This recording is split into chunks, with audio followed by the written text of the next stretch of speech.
Top 10 strongest villains in the Marvel Universe. Get out. Get out. Fans of Marvel movies might think that Thanos is the ultimate power in the universe, but the truth is, the Mad Titan doesn't even rank in the top 10 most powerful Marvel villains. From a dark mirror of the greatest mind on Earth. They did a really good job with Thanos, though. Even though he's not the strongest villain. To creatures from beyond the multiverse, these are some of the most dangerous threats Marvel heroes have ever faced.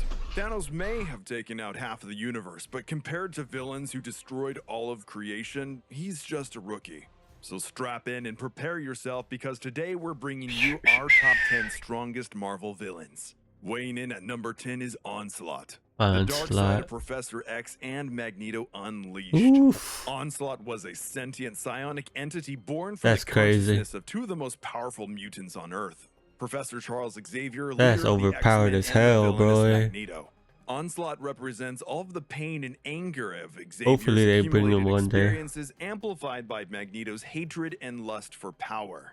Onslaught began to take root inside of Xavier when he psychically attacked Magneto after the villain nearly killed Wolverine by ripping the adamantium from his skeleton. Ooh, that happened recently. That could maybe happen in a new X-Men series. Professor X used his telepathic abilities to wipe Magneto's consciousness and place him into a catatonic state. As he burrowed into his rival's mind, Magneto's grief and anger amplified every negative thought and feeling that Xavier had ever tried to suppress. Amplified by pure hatred, Onslaught possessed all of the powers of Professor X and Magneto, which allowed him to combine Xavier's incredible psychic power with Magneto's control over the electromagnetic spectrum. He was also able to absorb other mutants and obtain their abilities. After absorbing Franklin Richards and the powerful psychic Nate Gray, two Omega-level mutants, Onslaught was capable of just about anything, even creating a second sun to kill his enemies. Onslaught drew the attention of the combined might of Marvel's heroes, including the Avengers, when he kidnapped Franklin Richards, the son of Mr. Fantastic and the Invisible Woman. To slow the heroes down, Onslaught unleashed an electromagnetic pulse that destroyed all technology in New York City. This caused planes to crash and triggered explosions throughout the city. It even decimated the Avengers and the Fantastic Four's technology, including Iron Man's armor and the andro hero, the Vision. After his physical form was destroyed, Onslaught became a being of pure mental energy. Defeating the formless being required the combined efforts of every non-mutant hero, who all absorbed a piece of Onslaught. This effectively vaporized all of Earth's mightiest heroes at once. That's how you knew he was dangerous. May have had the potential to change reality completely, but he was destroyed before he had a chance to use it. The same can't be said for those villains who top this list, who managed to destroy the entire multiverse. Before we get to those reality-destroying bad guys, be sure to subscribe to the channel with notifications on to never miss an upload, and subscribe to me too. Like button for more plot armor videos like this one. Conquering from the negative zone is the insectoid who's known as the living death that walks, Annihilus. The Fantastic Four first encountered Annihilus early in their careers on a trip to the antimatter dimension called the Negative Zone. There, Annihilus ruled over a horde of insect-like minions through the power of the Cosmic Control Rod, a device that can manipulate cosmic energy, which also grants its wielder immortality. Perhaps Annihilus's greatest strength is his sheer lust for violence and death. Annihilus talks big game, but his obsession with death comes from his own fear of it. When he first encountered the Fantastic Four, he was determined to kill them, admitting that only by killing everything could he ensure the safety of his prized cosmic control rod. All of the violence he unleashed was only to keep the rod out of others' hands. Didn't anyone ever teach him that sharing is caring? Unfortunately, Mr. Fantastic planned to use the control rod's power to help heal a mysterious ailment impacting the Invisible Woman's pregnancy. But bad news for the universe, because his lousy first impression started an obsession for Annihilus. Even though the Fantastic Four gave his rod back when they were finished, the damage was done. Now that he knew more reality, Fantastic Four had beef with everyone. Died too. It's taking pettiness to a whole new level. Years later, Annihilus proved his deadly potential when he assembled a nearly unstoppable horde called the Annihilation Wave that broke out of the Negative Zone. On its first day of invasion, the Annihilation Wave slaughtered millions of worlds. Annihilus even managed to destroy the entire Nova Corps, a cosmic superpower Thanos police did that force. too, though. The Annihilation Wave was only stopped by the combined But power of I Galactus, the guess. Silver Surfer, the last remaining Damn. Nova, Drax the Destroyer, Star-Lord, and a united army of freedom fighters. The war finally ended when Nova ripped the Insectoid Conqueror's spine right out of his mouth. As they would say in Mortal Kombat, fatality. Annihilus Dude, is this able stuff to go they gotta toe-to-toe bring with to the superheroes table. like Nova or the Thing. He wields the Cosmic Control Rod, which in addition to giving immortality, can shoot energy blast and control matter. When he wore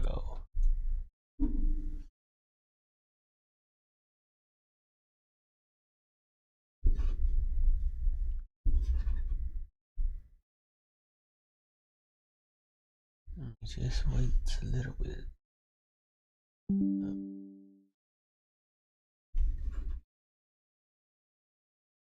No. Shit. the powerful weapons known as the quantum bands, his strength was amplified to Thor-like levels. But what makes Annihilus truly frightening is his single-minded devotion to death and the mindless hordes at his command. And while obliterating That's a big millions ass of worlds army. is terrible enough, Annihilus is still an amateur compared to the frightening god of the symbiotes who has been working to bring an end to all of creation since the dawn of time. So let's keep going. Slamming the gavel at number 8 is Mangog, the Judgment of I haven't Gods. heard of it. Mangog is a motherfuckers ferocious at all. monster with one mission, to I need destroy to the get into the gods. comic. Mangog was created as the sum total hatred of a race of invaders that were slaughtered by Odin and the Asgardians. It is the fury of billions made flesh. The creature was locked away deep beneath Asgard for centuries until it was unleashed from its prison. Mangog went on to Well, rampage Asgard is throughout the destroyed realm of now. Asgard, besting giants, tearing down the walls of the kingdom, and smashing through the mighty army of gods. Even after the armies of Asgard toppled a mountain upon the beast, Mangog continued his march. In their first battle, the mighty Thor could not even harm the creature. Mangog just shrugged off the attacks and threw the thunder god around like a ragdoll. It was not until Odin awoke that Mangog was stopped. Odin revealed that it was he who had created the beast as a living prison. By undoing his spell, Odin revived the race that had been imprisoned, splitting Mangog back up into the billions that formed it and ending the threat. Mangog was reborn years later when the original Odin's son was no longer worthy to wield Mjolnir and Jane Foster had taken his place. Mangog laid waste to the kingdom of gods. With Odin's son unworthy and Jane Foster dying of cancer, there was no Thor to stop it. Ultimately, Jane took up the hammer once again, willing to give her life to save the gods. Knowing this transformation would be her last, no matter what, Jane gave the battle her all and sacrificed her life to put an end to Mangog by chaining the beast to Mjolnir and tossing them both into the sun. Mangog's strength is basically unlimited. As the collective hate of billions, the Mangog possessed all of the combined power of its race. Driven by pure hatred, Mangog is virtually invulnerable. So mighty was his strength that he could quell a storm with the power of his voice and swallow Thor's lightning and spit it back at him. Mangog seems to grow stronger what the the more hell? it fights and was only ever defeated by the nearly omnipotent or a He Thor thinks he's possessing his Pikachu. power or through great sacrifice. Unlike the gods and demons we're looking at next, Mangog has no fancy abilities, no reality control or magic spells or lasers. He's just strong and unstoppable, and it was nearly enough to kill Thor on multiple occasions. Mangog plays a major role in Jane Foster's journey as Thor, and with that run being adapted in the next Thor film, there's a chance that we might see Mangog rampage on the big screen soon. Ascending into divinity at number 7 is Korvac, the man who would be God. Michael Korvac was first introduced as a computer technician from the 30th century who betrayed humanity when the alien race known as the Badoon invaded. He joined their forces and sometime later they grafted his torso to a floating computer panel. Korvac awoke to discover his transformation and killed the scientist who performed the operation on him. He was then transported through time by the cosmic elder, the Grandmaster, an ancient being who loved contests of all kinds. I haven't heard of him either. Korvac used his cybernetic body's ability to copy energies to scan the Grandmaster's powers. But This allowed the him to teleport Grandmaster. through time and space. These early Korvac appearances are bizarre, and his floating cube body is hardly intimidating. Korvac wouldn't become interesting until he appeared in a classic Avengers story. Korvac arrived in the present day and encountered Galactus's world-devouring spaceship. He tried to download the ship's so he data could and travel knowledge too? into his own mind, but in Time doing travel? so, he was imbued with the power cosmic and granted godlike powers. He would use that power to regain his human form once again, but the sudden rush of power gave him a bit of an ego. He now believed that it was his job to bring order to a chaotic universe under his rule. What the fuck is going on, bro?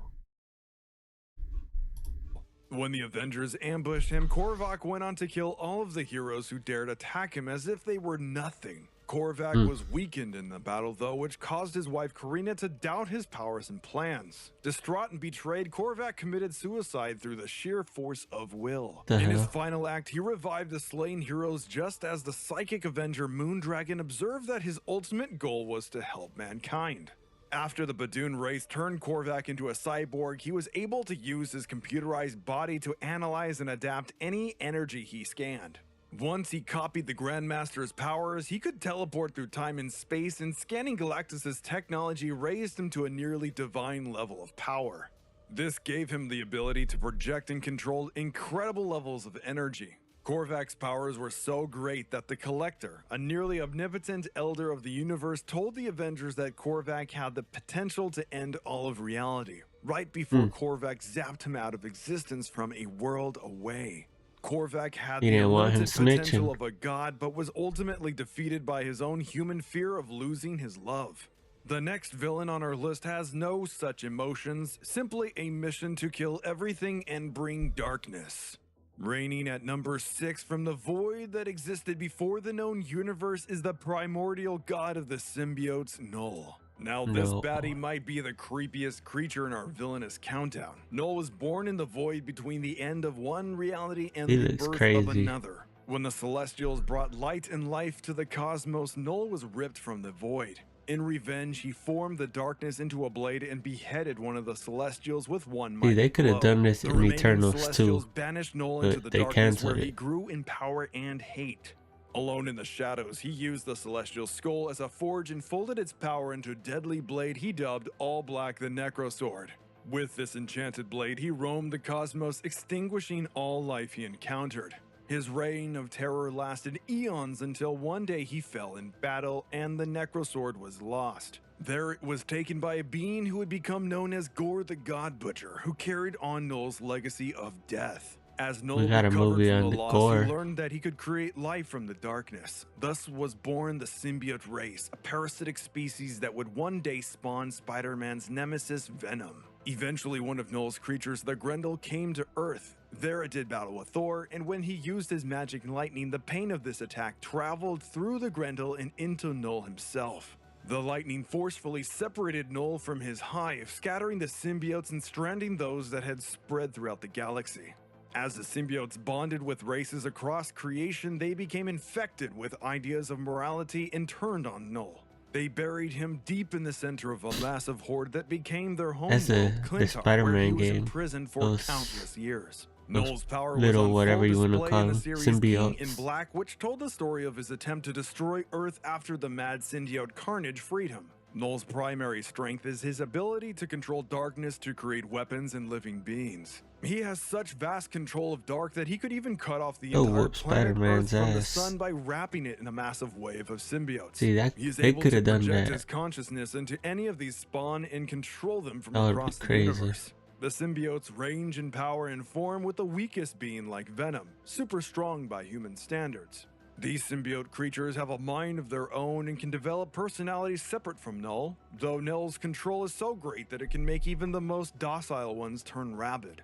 When Null is possessing one of his own spawn, their features change, forming a red spiral where their eyes would normally be. Null's symbiote dragons were probably his favorite way of causing destruction. They are massive beasts that can decimate cosmic empires and slay armies. The only things that have ever been shown to do Null significant harm were Thor's lightning, the force of Silver Surfer's power cosmic, and Venom when he briefly held the Unipower, the ancient light of creation itself. Null is not likely to show up in the MCU, but Sony's Venom That movies seem sucks. to have taken inspiration from the Venom series that introduced him and explained the origin of the symbiotes. So there's a possibility he might show up in Sony's Spider-Verse. With his ties to Gore, the main villain of the upcoming movie Thor: Love and Thunder, there may be some references to Null to keep an eye out for. Emerging from the void at number 5 is Chaos King, the primordial darkness. Long ago, Amatsu Mikaboshi, the Chaos King, existed in the formless dark void that was the Earth. Mikaboshi ruled over the dark alone until life sprang forth. This angered the dark god, who waged war against the deities responsible for defiling his kingdom. He was trapped away for centuries in the underworld, where he gathered his strength and recruited an army of demons. During the Chaos War, Mikaboshi broke free and went on to enslave pantheons throughout the cosmos. In the process, he killed immensely powerful beings, including the Impossible Man, an annoying little imp who can control matter, and the Demon Nightmare. This time, Mikaboshi even managed to overthrow the Olympian gods and bend them to his will. With their combined power, the Chaos King was able to defeat the combined forces of Thor, the Silver Surfer, Hercules, and Galactus.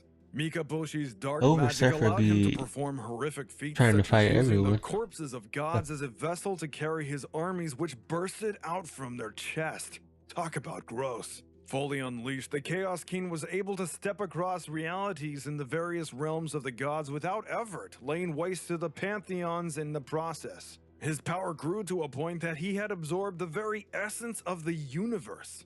Mikaboshi could shapeshift and control his form, turning his limbs into blades and creating copies of himself. He is able to possess other beings and use the bodies of the dead as a vessel for himself and his demon hordes. At his strongest, he was a threat to all of reality itself. The Chaos King might be one tough demon, but his capacity for cruelty doesn't quite measure up to the next demon on our list, who relishes in manipulation and trickery. Keep those tinfoiled hats on tight as we bring you Mephisto. number 4, Mephisto, Lord He of was supposed to Hell. be in Mephisto is one of the Doctor most cunning Strange movie, villains I in think. the Marvel Universe, preferring to use his wits and trickery to torture the people of Earth.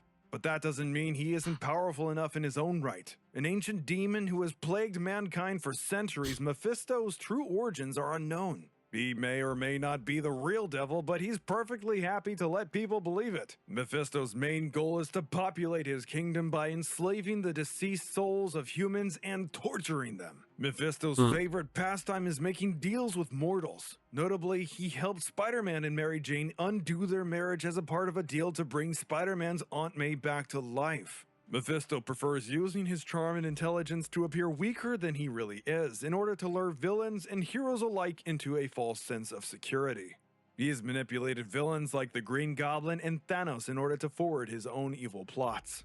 This trickery has led many people making very foolish deals, Mephisto's favorite way of causing trouble. He is able to use his demonic powers to alter reality itself. To undo Peter Parker and Mary Jane Watson's marriage, Mephisto actually merged the Prime Marvel universe with another reality similar to the original, except for one detail about their wedding. The Scarlet Witch once siphoned off a part of Mephisto's reality warping powers to create her twin children, though they were eventually erased from existence when Mephisto reabsorbed them. This definitely never That made could have Scarlet been Witch break something that down and try happened to in rewrite history WandaVision. and all of reality so that she could have a perfect family again, did it? Mephisto has total control of lesser demons and the ability to bond them with human hosts. He's even responsible for creating Ghost Rider by bonding Johnny Blaze with the demon Zarathos, and could strip the writer of his powers just like he was blowing out a birthday candle. Mephisto's powers only seem limited by what he would consider amusing, making his brand of terror somehow less frightening than the cold and calculating villains who destroyed the entire multiverse. They be giving out the deals. Despite all the fan theories out there, Mephisto hasn't appeared in the MCU yet. But as the films dive deeper into the mystical side, can Marvel's nefarious demon be far behind? Biting off more than any of us can chew, at number 3 is Galactus, the World Eater.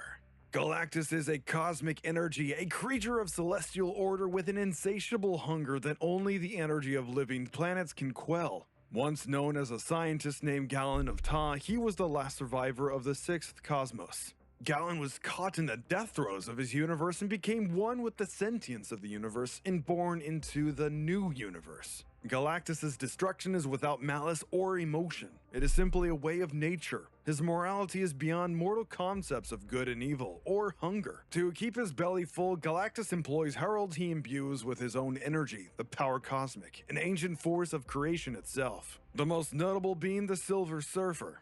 Each of these heralds is powerful in their own right, capable of incredible feats and doing battle with the likes I of need the to Hulk watch or Fantastic Thor, but Four they hold only movies a before fraction of they Galactus's strength. do the Galactus, new as the movie first or living series. being I don't know born what into it the universe, is. commands power beyond human comprehension through the energy known as the power cosmic.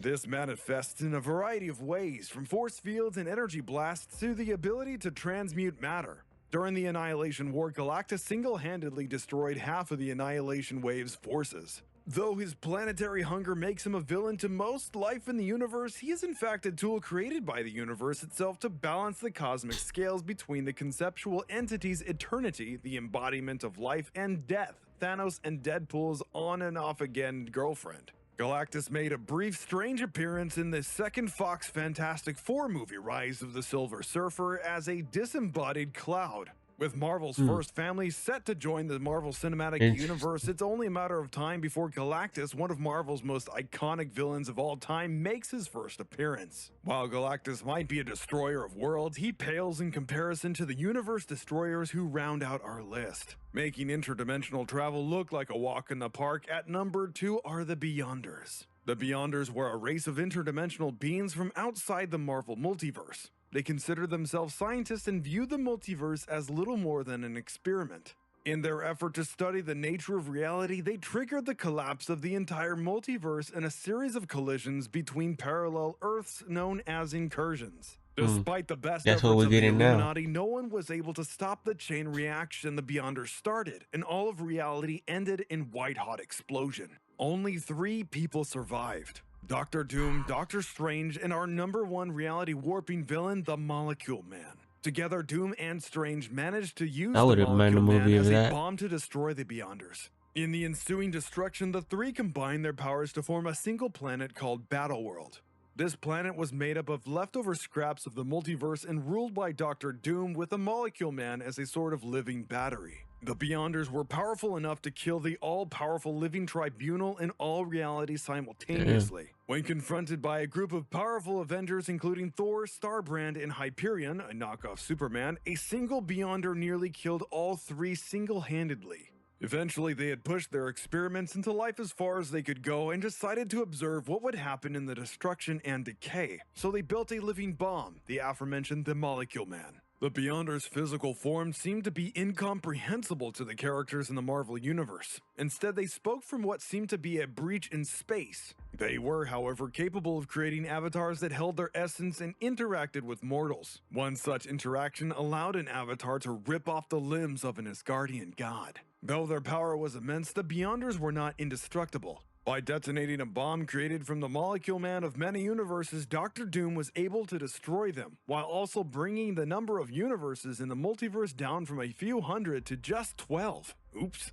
Weighing in at number 1 of the greatest threats to the Marvel Universe is the Molecule Man, Master The of Molecule Reality. Man. Owen We Reese, haven't the even heard of Molecule Man him. was first introduced as That's a nuclear crazy. lab technician bombarded with radiation that granted him the power to control matter. Over the years, the potential and scope of his powers expanded, allowing him near total control over all reality at a subatomic level. In truth, the Molecule Man was a creation of the aforementioned the Beyonders. They designed the Molecule Man to exist across all reality simultaneously as a living bomb with enough power to destroy whatever universe contained him.